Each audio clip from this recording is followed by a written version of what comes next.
And basically, A-frame is amazing enough so that I don't need slides. So I got suggested to just have this one slide.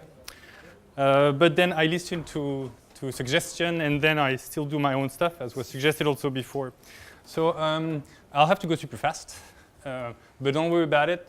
We'll have a link with all the slides. You can go back after, all the code, everything is there.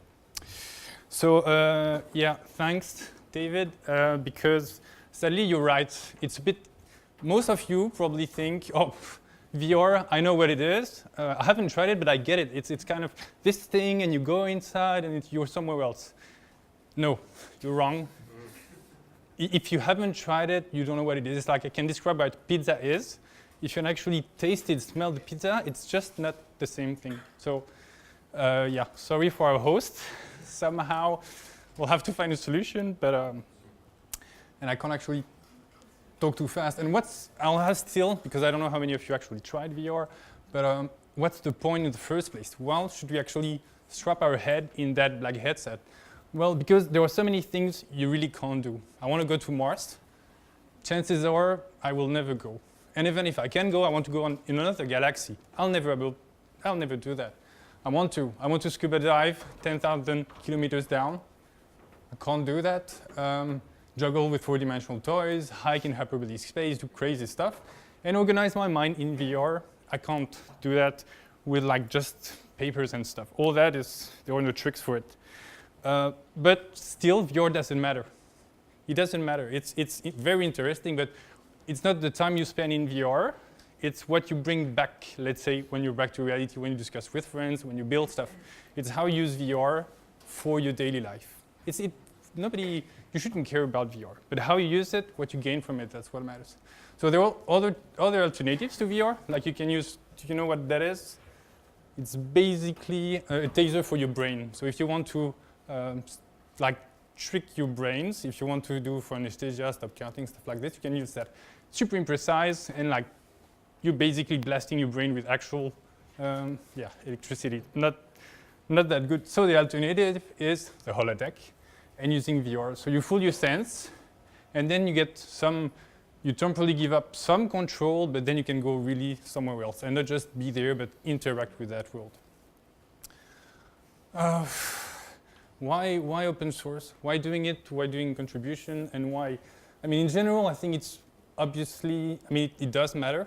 But also, as Jeremy said, yeah, the hardware is important, but in the end, it's the software that will exploit it and our usage of it. So if I actually want to build a holodeck and I want to log in as root to do whatever I want with it, I don't want to be rejected. This is the stuff, the world I will build and be inside. So I want to be able to do anything I want. Well, and then there are stuff like this. Maybe some of you recognize this. So what I could do about it, because I'm not such a great coder, and I don't say it's like not false modesty. I can somehow patch stuff together, so I had to do it with my own stuff. So I started to work on my own project, organizing my mind, my notes. And I don't want people to see this technology as something obscure, complicated, and whatnot. So the idea is to do workshops so that people can actually try to build stuff. Yeah, you will try after that what VR is, but make some of it, code some of it. Don't just stick with what exists. And yeah, sometimes doing those workshops and meetups, you can be lonely. So that was a meetup. I did meetups with hundreds. I did meetups with one that was me. It was still fun, but not all of them are that popular.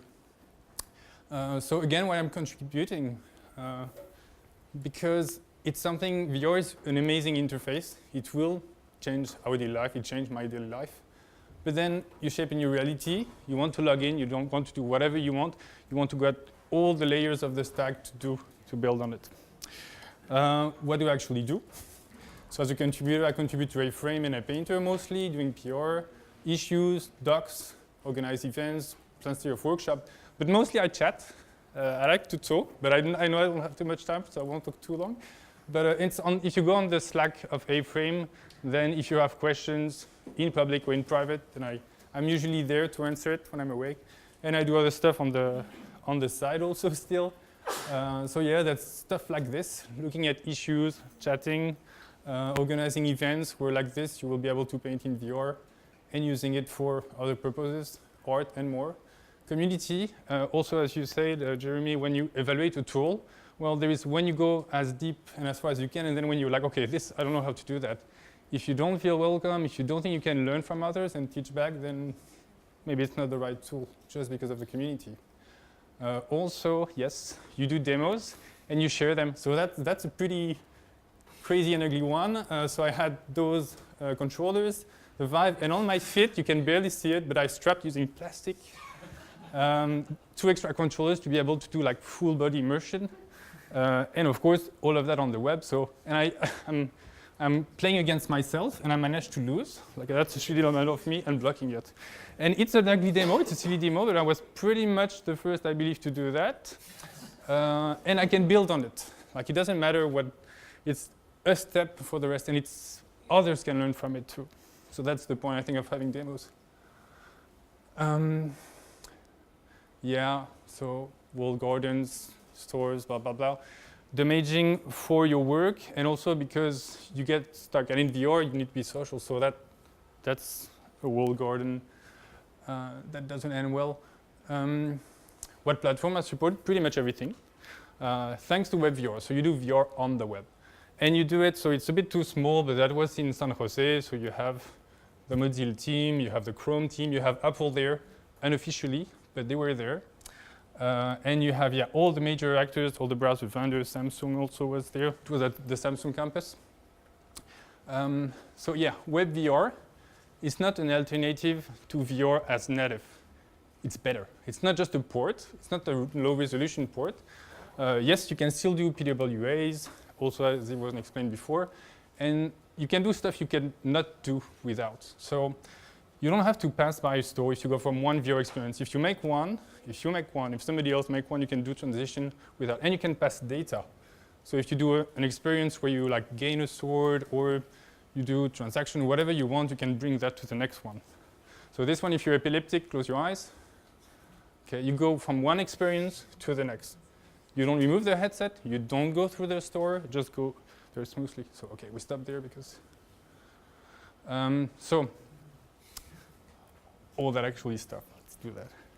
That's the 20-minute slide. I will not do 20 minutes on this one.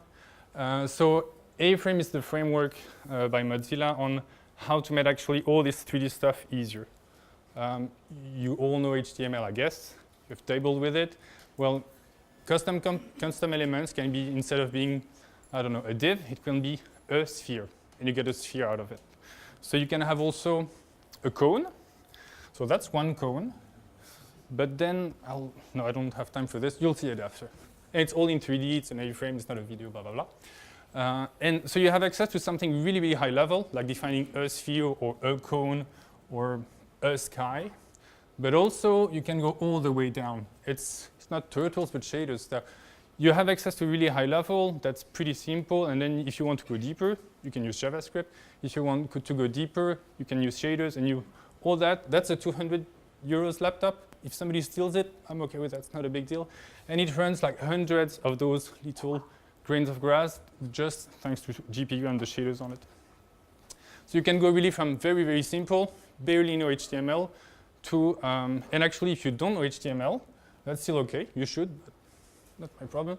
You can actually use a visual interface. So you place your element, you add a sphere, cube, whatever you want, and then you can just move the whole space, move them like some other editors I won't mention.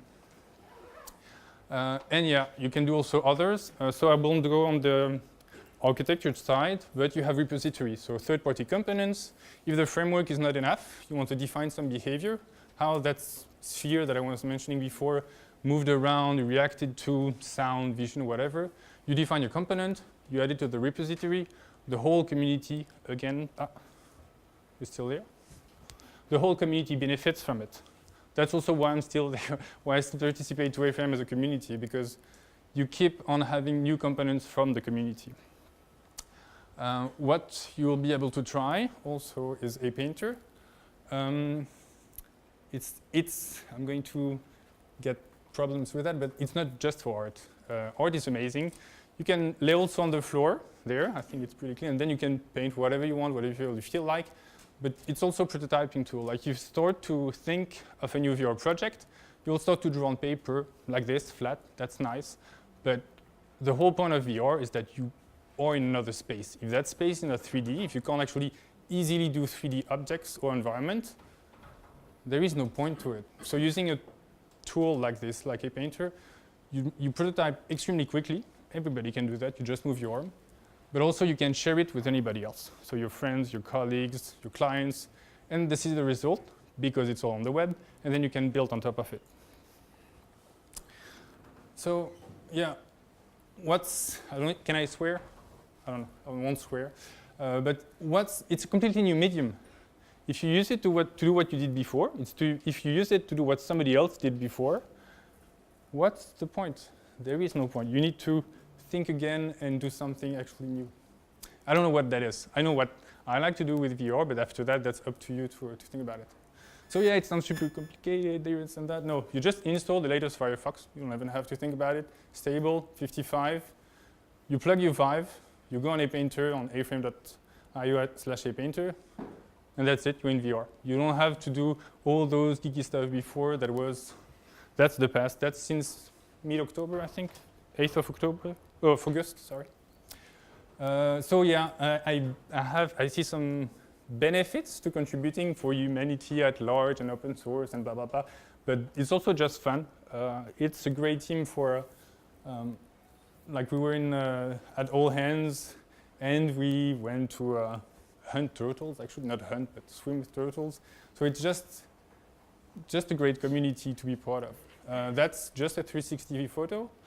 Took 15 lines of code in pseudo HTML. So about a few minutes, you can do that. If you have your laptop, yeah, well, you can come and we'll try to do it together, but you'll have to be a bit fast. So what's landing very soon? So in nightly high resolution texture, because again, you're talking about really high photos or videos, server support for Daydream that you can actually test there. VR is great. There is more. There is WebVR, WebXR, come chat after. Specifications, because yes, it does work on Firefox, but it works on most browsers, on most platforms. So we need to discuss about it and build on polyfill. And yeah, again, the idea is that you bring some of what you need. So we're in Singapore. It's my first time. So thanks, guys. It's been great. And the idea also, yeah, it's not just to say what we believe is correct, but also to connect you among yourselves on what you want to build, what you want to learn, and who is actually able to do that. So there is the VR Lab and WebVR meetup. There are the links on Facebook. There is the Women in AR VR Asia with Vanessa, who is there, also with Chris. So if you want to chat after, the workshops are there. Yeah, so I talked too long, so enough about me talking. It's not an obscure tech that will kind of work in the future. It's a tech you should try now in an orderly fashion, in an orderly queue, okay? If you haven't tried, come. If you have tried it, can still come, but be at the back of the queue, please. And it's super easy to start. Just give it a go. To go from, I had some tricky experience before because a lot of people think, okay, I'm a JavaScript developer, but I'm not a game developer, so I can't really do this VR thing. 15 lines of pseudo HTML, you position your object in space, super simple. Once you've started, then yes, you can go as deep and as far as you want, but to start, don't think, oh, I don't have like deep 3D knowledge. You don't need it. So come try, come program it after, and if you have any questions, anything, let me know. Thank you.